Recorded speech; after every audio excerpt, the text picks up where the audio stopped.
Bonjour à tous et bienvenue dans votre journal des produits de bourse de l'Obsa du lundi 29 juillet. Et Paris termine la semaine sur une hausse modérée. Le CAC 40 avance de seulement 0,56% à 3 978 points. Le marché parisien a dans un premier temps été dynamisé par une nouvelle vague de résultats trimestriels. Plusieurs poids lourds de la cote parisienne ont porté la tendance, comme Air France, Lafarge à plus 1,35%, Kering ex PPR qui gagne 3,80% après une légère amélioration de ses résultats trimestriels. LVMH avance de près de 4% malgré une rentabilité en recul au premier semestre et Renault lâche 0,75% grâce à une hausse de son résultat opérationnel sur le premier trimestre. Le titre compense un marché de l'automobile européen en berne et Paris a ensuite réduit son avance dans le sillage de Wall Street qui a évolué dans le rouge toute la séance. Wall Street qui clôture cette dernière séance de la semaine sans grande direction.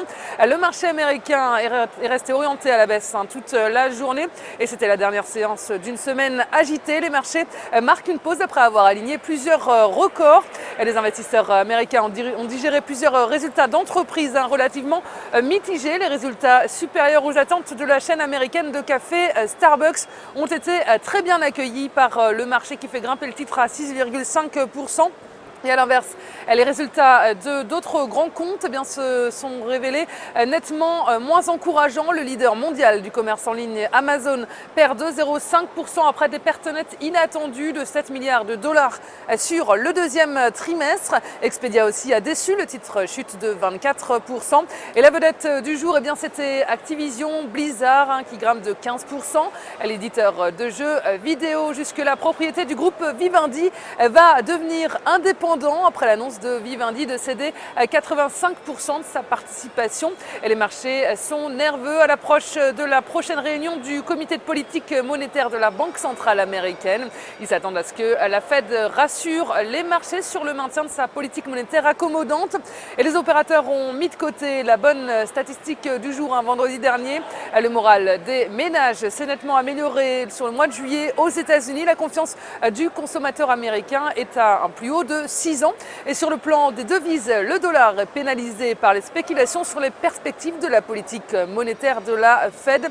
L'euro repart en légère hausse face au billet vert à 1,3281 $. Et la valeur du jour, c'est aujourd'hui le leader des services à l'environnement, Veolia Environnement. Graphiquement, le titre reste inscrit au-dessus de ses moyennes mobiles à 20 et 50 jours. Le RSI se situe au-dessus de sa ligne de signal sans être en territoire de surachat. Et son orientation milite pour la mise en place d'une nouvelle phase de hausse avec les 104 € comme première cible. Et le dépassement de ce niveau amènera le titre sur les 108 € avec une invalidation en dessous de 96,50 €.